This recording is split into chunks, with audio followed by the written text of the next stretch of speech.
2월 남은 한 주는 말씀 부흥회로 마무리하시고 새봄을 힘차게 맞이합시다. 새봄을 힘차게 맞이합시다. 할렐루야. 오늘 말씀 제목 따라합니다. 이런 믿음 부럽지 않나요? 저는 우리 성도님들이 오늘 예배드리면서 또 이번 말씀 부흥회를 앞두고 세상의 의사도 약사도 세상의 그 무엇도 고치지 못하는 우리의 고질적인 문제, 우리의 만성적인 그 문제를 주님의 옷자랑이라도 만지면 고칠 수 있다는 그 역대급 믿음을 가진 그 여인과 같은 믿음의 사람으로 성장하기를 소원합니다. 축원합니다.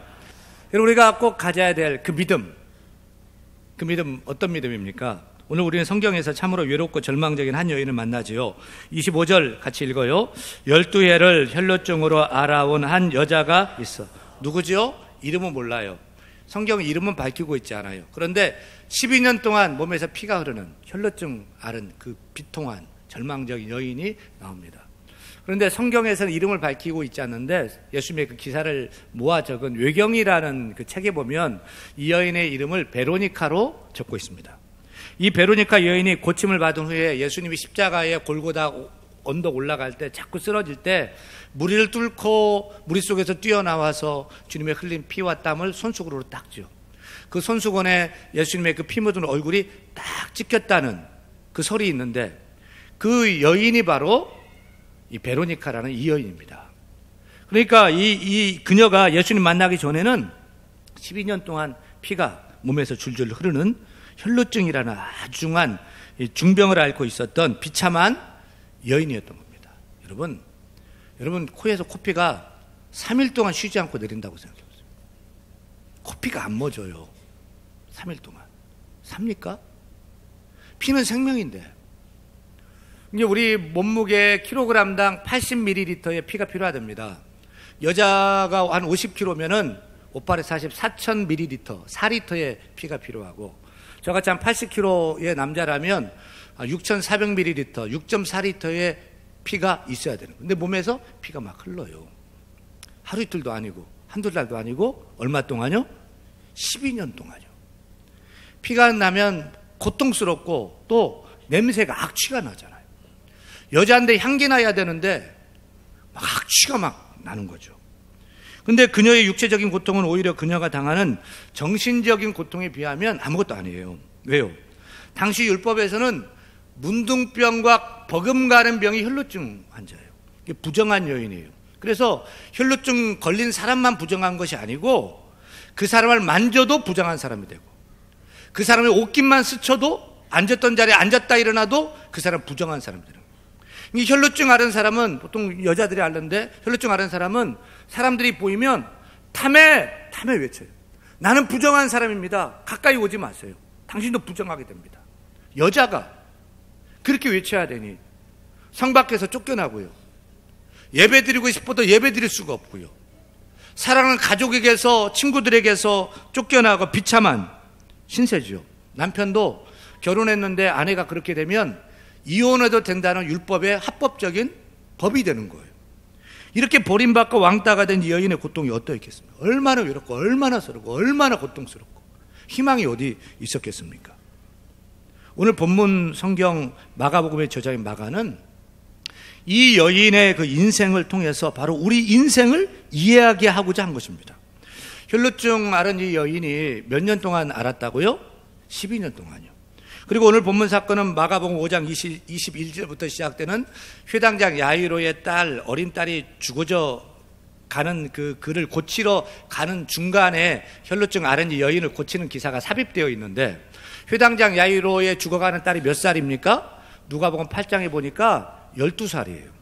그러니까 혈루증 앓은 여인도 12해 동안 병이 들었고 또한 회당장 야이로의 딸은 12살이라는 공통점이 있어요. 12는 이스라엘 백성의 특별한 숫자입니다. 지난주에 잠깐 살폈죠. 12는 3의 4를 곱한 값인데 3은 성부, 성자, 성령의 하늘 수고 4는 동서남북 각 방향을 말하는 땅의 수예요. 그래서 3 하늘 수에 땅의 수인 4를 곱한 값이 12는 가득 찰 만자예요. 만수예요. 만수. 그래서 예수님의 제자를 선택하는데 몇 명의 제자를 선택합니까? 12제자, 12명.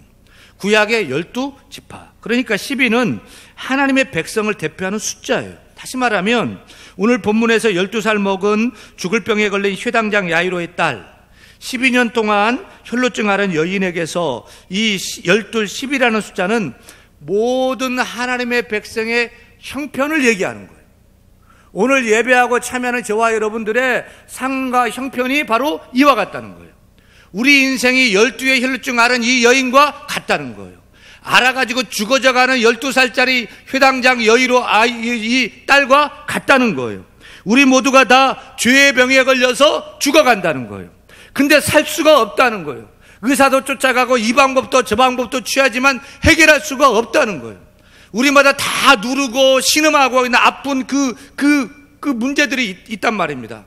벗어나야 되는데 자녀의 문제, 돈의 문제, 질병의 문제, 관계의 문제, 영적인 문제, 여기서 내가 헤매는데 벗어날 수 없는 혈루증 앓은 여인과 같은, 죽어져가는 회당장 12살 먹은 딸과 같은 그런 처지가 우리 인생이라는 거죠.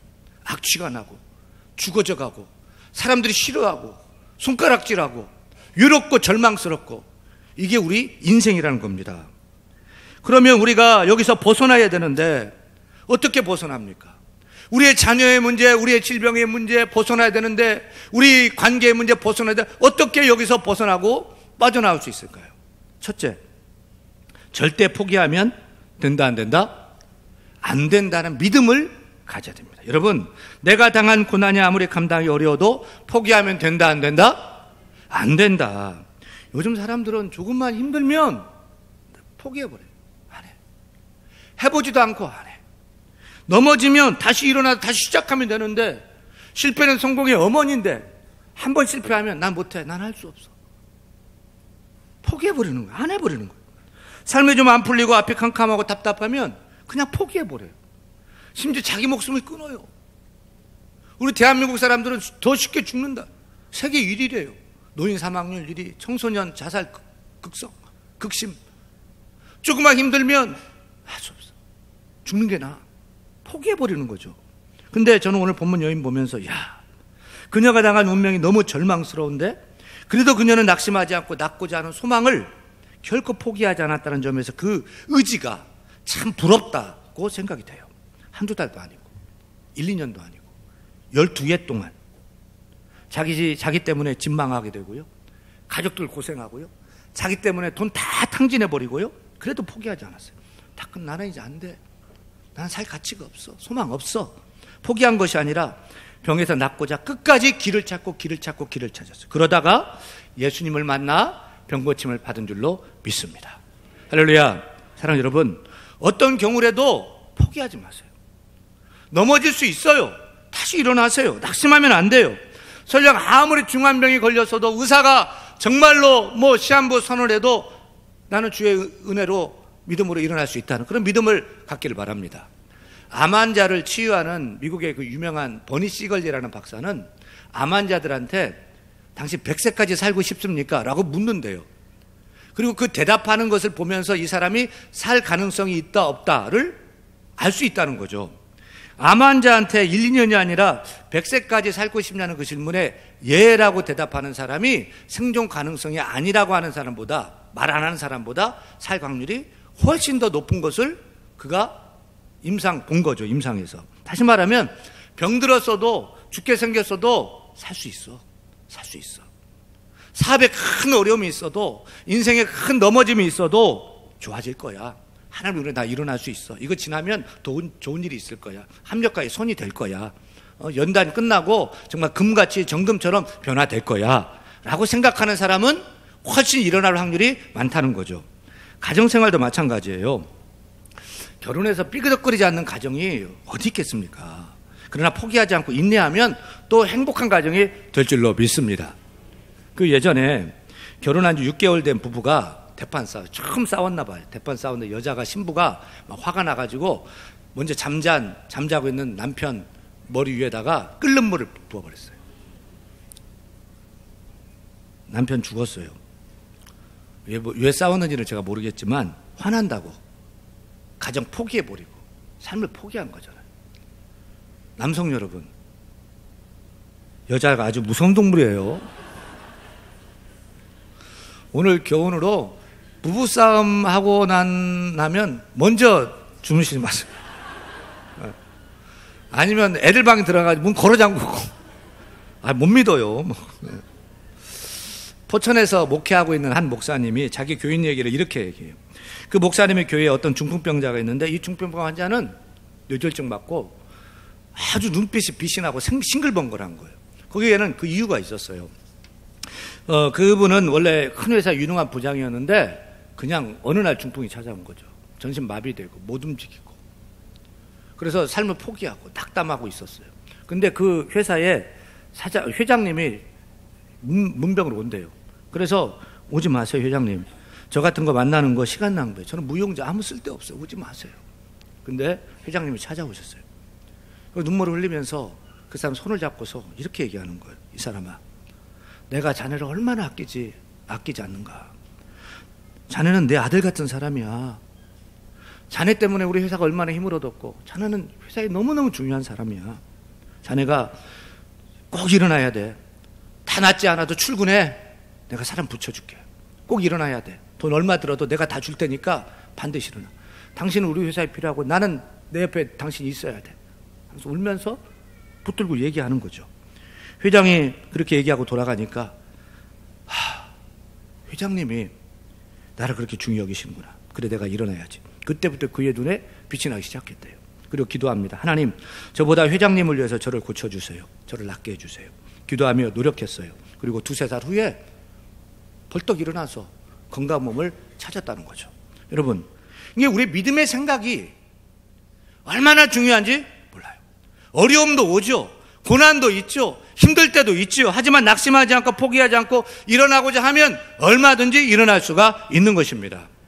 회장이라는 분이 나를 사랑하고 나를 귀여기니까 용기 얻고 힘 얻고 일어나는데 우리에게는 하나님 아버지가 계신 줄 믿습니다. 우리 하나님, 우리가 일어나기를 원하고 열심내기를 원하고 성공하기를 원하고 축복받기를 원하고 하나님의 사랑으로 능력 있게 살기를 원하시는 줄 믿으시면 아멘. 그 하나님이 우리를 원하시고 우리를 붙들어주고 왜 우리가 포기하고 왜 낭망합니까? 하나님 의지하고 기도하기를 소원합니다. 제가 좋아하는 기도 격언, 이 격언이죠. 따라합니다. 내가 일하면 내가 일할 뿐이지만 내가 기도하면 하나님이 일하신다. 내가 기도하면 하나님이 일하신다. 내가 일하면 내가 일할 뿐이지만 나는 못하고 나는 넘어지면 내가 하나님 붙잡고 기도하면 하나님이 일하신 줄 믿습니다. 하나님이 도와주신 줄 믿습니다. 일어나야지요. 하나님께서는 성경을 통해서 우리에게 끊임없이 말씀하고 또 명령합니다. 뭐라고요? 데살로니가후서 3장 13절 말씀 크게 읽습니다. 형제들아 너희는 낙심하지 말라. 갈라디아서 6장 9절입니다. 우리가 낙심하지 말지니 포기하지 아니하면 때가 이름에 거두리라. 고린도후서 4장 8절입니다. 우리가 사방으로 우겨쌈을 당하여도 쌓이지 아니하며 답답한 일을 당하여도 낙심하지 아니하며. 따라합니다. 낙심하지 않으면 결국은 살 길이 열린다. 죽고자 하는데 죽지요. 살고자 하면 살 길이 열리는 줄로 믿습니다. 여러분, 일어나시길 바랍니다. 낙심하지 말고 절망하지 마세요. 어떤 삶의 어려움이 있어도 우리 믿는 자는 7번 넘어져도 하나님 믿기에 하나님 세임 얻고 8번 일어나 나가는 그런 오뚜기 같은 성도가 다 되기를 축원합니다. 둘째, 우리가 해결할 수 없는 문제 만날 때 해결사가 되시는 누구요? 예수님께 적극적으로 나오는 믿음을 가져야 돼요. 12의 혈루증 앓았던 이 여인은 자신의 상황이 정말 절망스러웠지만 낙심하지 않고 인생을 포기하지 않았습니다. 그러던 중에 아주 기쁜 소문을 들었어요. 어떤 소문이죠? 나사렛 예수라는 그 사람은 병을 고친다더라. 안진병이도 고치고 소경도 눈뜨게 하고 어떤 병도 다 고친다더라. 중풍병자도 눕혀오는 침상 들고 일어나게 하고 하여간 못 고치는 병이 없다더라는 소문을 들었어요. 하늘이 무너져도 솟아날 구멍은 있다는 말이 그녀에게 생각났을 것입니다. 그 소문을 듣자, 그래, 나도 예수님 만나면 나도 고침받을 수 있을 거야. 나도 예수님 만나면 그분이라면 나를 고쳐줄 수 있을 거야. 믿음은 생겼어요. 여러분에게도 이런 믿음이 있기를 소원합니다. 예수님 만나면 나도 할 수 있어. 예수님 만나면 일어날 수 있어. 예수님이면 치유될 수 있어. 회복될 수 있어. 이 믿음을 갖기를 소원합니다. 그래서 그녀가 예수님을 찾아요. 어디 예수님이 계시는 정신없이 찾아요. 피가 하혈되는 이 유출병 걸린 사람은 성내에 들어올 수 없는데 예수님이 성 안에 계신데요. 성으로 막 들어와요. 사람들이 많아요. 뚫고 들어오는 거예요. 남자들 사이로 다튼 맡은 뭐 그 사람 부정하게 되든 말든 막 들어오는 거예요. 욕해도 그냥 상관없어요. 그리고 손을 뻗어 예수님의 옷자락을 만집니다. 여러분, 이 여인의 이 적극적인 믿음이 부럽지 않습니까? 병 고침 받고자, 나음 받고자 남 눈치 보지 않았어요. 앞에 문제가 있어도, 방해물이 있어도 그냥 뚫고 들어와서 예수님 옷자락을 붙잡았어요. 우리 대안의 모든 성도님들도 이런 적극적인 믿음을 갖기를 소원합니다. 열심을 내야 됩니다. 너무 양반 같아요. 너무 점잖떨어, 너무 체면 따지는 것 같아요. 여러분, 은혜 받는 일에는 양반 되지 말고 적극적인 일꾼 되기를 축원합니다. 열심을 가지세요. 예배할 때 방해가 있지요. 뭐 여러 분주한 일도 있죠. 약속도 있죠. 그럼에도 불구하고 뚫고 나와서 예배해야 될 줄 믿습니다. 기도하고자 하고 봉사하고자 한다면 어떤 일이 있어도 주님 기뻐하시니 내가 열심을 내고 열심을 내야 될 줄 믿습니다. 오늘 말씀 보면 오후 3시인데 여러 가지 또 약속도 있고 뭐 이 일이 있겠지만은 내가 적극적인 열심을 가지고 나올 때 주께서 역사해 줄 줄로 믿습니다. 셋째, 우리가 해결할 수 없는 문제 만날 때 주님의 옷자락을 붙잡는 그 믿음을 가져야 됩니다. 그녀가 많은 무리에 둘러싸인 그 예수님께 적극적으로 나온 후에 어떻게 했죠? 27절이죠. 읽습니다. 예수의 소문을 듣고 무리 가운데 끼어 뒤로 와서 그의 옷에 손을 대니, 할렐루야. 그녀가 예수님께 나왔는데 앞으로 나온 게 아니에요. 무리 가운데 끼어가지고 뒤에서 안수기도를 청한 것도 아니에요. 예수님 옷자락을 살짝 만졌어요. 근데 무슨 일이 발생했죠? 29절입니다. 이에 그의 혈루 근원이 곧 마름에 병이 나은 줄을 몸에 깨달으니라. 그녀가 주님의 옷자락 만지자 어떻게 됐어요? 자신의 몸에 흐르던 혈류의 근원, 피의 근원이 마르는 것을 본인이 느끼게 됐어요. 치유가 일어난 거예요. 회복이 된 거예요. 계속 흘렀던 그 피가 고침받게 된 거예요. 제가 미국에서 공부할 때 미국에서 그 사역하던 그 교회에서 전도하고 양육했던 집사님 한 분이 계신데 그분의 선천적으로 지혈이 안 되는 병이 있어요. 근데 여성분인데 이제 이 부인과 수술을 해야 되는데 의사는 이제 수술을 하면 산다는데 저는 지혈이 안 돼요. 의사도 손을 못 대요. 날짜는 잡았어요. 뭐 걱정인 거죠. 그 몇 해 전에 우리 그 대구의 큰 교회, 이름만 대도 아시는 그 큰 교회 목사님 사모님이 이 부인과 이 수술을 했어요. 이분이 지혈이 안 된 거예요. 돌아가셨어요. 수술을 해야 되는, 수술하면 사는데 지혈이 안 되니까 다급하니까 저는 그때 박사과정 때문에 이제 다른 주로 이사 갔는데 저한테 전화 와가지고 목사님 어떻게 하냐면 울고 막 이래요. 제가 전화통 붙잡고 혈루증 앓은 이 여인 얘기를 했어요. 그리고 기도하는데 정말 이 혈루증 앓은 여인이 옷자락 잡듯이 정말 간절히 아멘 하면서 정말 울면서 막 기도를 이렇게 받으시더라고요. 그리고 그 다음날 하나님 믿고 수술했어요. 어떻게 됐을까요? 정상인보다 더 빨리 지혈됐고요. 그 다음날 걸어서 퇴원했고요. 감사한 것은 이분의 그 지혈이 안 되는 이 병이 깨끗하게 고침받은 줄 믿으시면 아멘. 저는 그 나중에 천국 가가지고 이 여인 한번 찾아서 물어볼 게 있어요. 뭐냐면, 아니 그렇게 적극적으로 막 막무가내로 막 해가지고 막 예수님께 왔으면 예수님 막 오른팔을 붙잡든지 다리를 자꾸 늘어든지 안수해달라고 할 것이 왜 뒤에 끼어가지고 몰래 남 못 울게 그렇게 큰맘 먹고 왔는데 뭐 이렇게 몰래 옷자락만 잡았습니까? 궁금해서 묻고 싶어요. 근데 이 여인이 저의 이런 질문에 이미 28절에 이렇게 답을 했습니다. 읽습니다. 이는 내가 그의 옷에만 손을 대어도 구원을 받으리라 생각하리라. 여러분, 이런 역대급의 믿음의 주인공이 될 수 있기를 축원합니다. 내가 예수님 붙들고 막 눌러주세요 라고 하지 않아도 예수님 나를 붙들고 기도해 주세요, 그렇게 막 선포해 주세요, 그렇게 하지 않아 내가 옷깃만 만져도 고침받는다는 그 믿음을 가진 그런 믿음, 역대급의 믿음, 그런 믿음 짱의 주인공, 믿음의 에이스가 여러분 되기를 소원합니다. 그 경상북도 구미시, 대구 옆에 구미시에 가면 갈보리 수양관이 있어요. 갈보리 수양관이 어떻게 세워진지 아십니까? 굉장히 유명한 수양관입니다. 어느 믿음 좋은 집사님 한 분이 구미에 있는 그 옆에 산이 있었나 봐. 산에 약초 캐러 갔어요. 근데 그 어느 스님이 그 산에서 한 150여 평, 뭐 크지도 않고 작지도 150평의 절을 짓고 있는데 믿음 좋은 이분은 누구를 만나든지 예수 믿으세요, 예수 믿으세요, 삽니다. 이렇게 전도를 한대요. 절 짓고 있는 스님한테 전도지 주면서 스님도 예수 믿으세요, 예수 믿어야 삽니다. 막 화를 냈죠. 근데 오고 갈 때마다 스님 예수 믿어 삽니다. 근데 어느 날 스님이 병원에 아파서 몸에 병원에 갔는데 암이에요. 의사가 안 됐네, 못 한대요. 그래 믿고 있는 부처님 붙들고 의지했지만 그거 안 돼요. 그 누가 생각나요? 뭐가 생각나요? 스님도 예수 믿으면 삽니다. 이 말씀이 생각나는 거죠. 그래서 내가 이제는 부처가 아니라 살려주시는, 죄에서 살려주시고 병에서 고쳐주시는 예수님 내가 믿어야 되겠다. 믿음을 가지고 예수 앞에 나와서 예수님을 붙잡은 거죠. 그리고 병고침을 받았어요. 낫고 나서 너무 좋아가지고 하나님께 헌금을 드렸어요. 땅 3만 평과 그 150평짜리 절을 하나님께 드렸어요.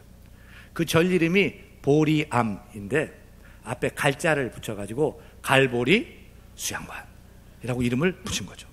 여러분, 스님도 예수님 믿고 예수님 옷자락으로 붙잡고 살았습니다. 그렇다면 우리야말로 하나님의 자녀, 하나님의 백성인데 주님께 나와 주님의 옷자락 붙잡고 살아야 되지 않겠습니까? 저는 우리 교회가 우리 주님의 옷자락으로 덮여 있다라고 믿습니다. 이사야 6장 1절 말씀 같이 한번 읽어요. 우시야 왕이 죽던 해 내가 본즉 주께서 높이 들린 보좌에 앉으셨는데 그의 옷자락은 성전에 가득하였고. 여러분, 눈을 감아보세요. 믿음의 눈을 떠보세요. 눈 감고.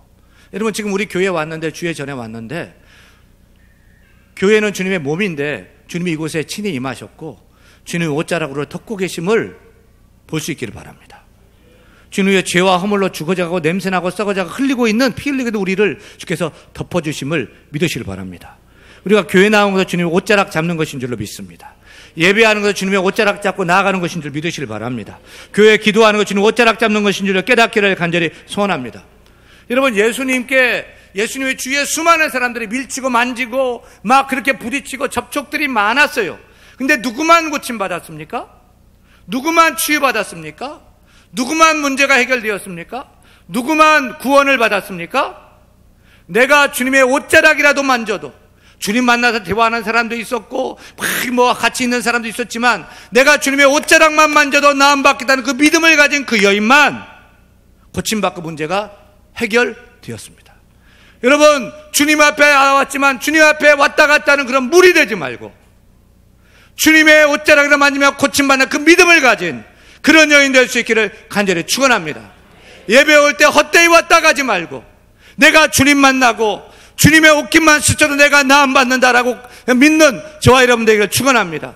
안수하고 밀러주고 내가 가슴이 뜨거워지고 눈물 나고 그래서 내가 고침받고 치유되는 문제가 아니라 주님만 옷깃만 만져도 주의 말씀에 아멘 말에 나는 치유될 수 있다는 믿음을 갖는 저와 여러분들 간절히 소원합니다. 사랑하는 여러분, 믿음을 가지세요. 믿음을 가지세요. 믿음에 있음 믿음장 될 수 있기를 간절히 소원합니다. 이번 심려교회 말씀 봉에 정말 절박한 믿음이 있기를 원합니다. 간절한 마음이 있기를 원합니다. 우리가 매년 부흥회한다고 그냥 그러나 보다가 아니라 이번 부흥회는 나를 위한 부흥회고 내가 주님 만나고 주님 앞에 회복될 수 있는 그런 부흥회가 되기를 소원한다는 그런 절박한 그런 사모하는 마음이 여러분에게 있기를 간절히 소원합니다. 그런 마음으로 주께 나와서 주 앞에 엎드리고 부르짖고 기도할 때 말씀하면 아멘 앞에 할 때마다 주께서 만져주시고 고쳐주시고 일으켜주시는 은혜가 나타날 줄로 믿습니다.